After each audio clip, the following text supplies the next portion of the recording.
এটা চরমতম অপরাধ।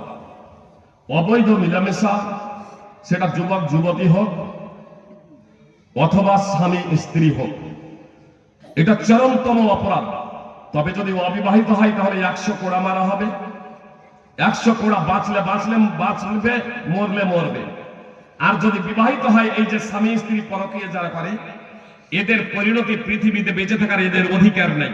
তবে একটা কথা এখানে শুনে রাখুন, যে এই শাস্তি লাগু করার আমার আপনার ব্যক্তিগত দায়িত্ব নয়, এটা হচ্ছে ইসলামী শাসকের। বুঝতে পেরেছেন? যখন ইসলামী শাসন ক্ষমতা প্রতিষ্ঠা হবে, ইসলামী শাসক এ বিধান লাগু করবে।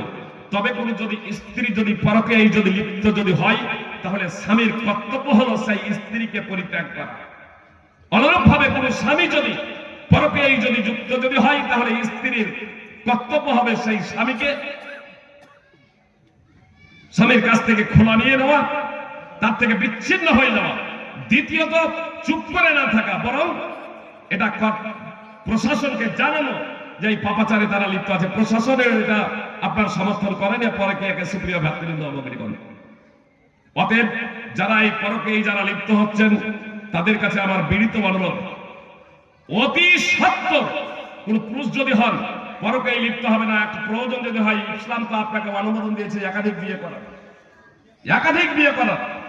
আর পরকীয়ায় মেয়েরা যদি পরকীয়ায় যদি লিপ্ত হয়, তাহলে সেই যুবকদের জন্য যারা পাবজি তথা এই যুবক অবস্থায় রেস্টুরেন্ট, হোটেল, বিভিন্ন জায়গায় গিয়ে নিজের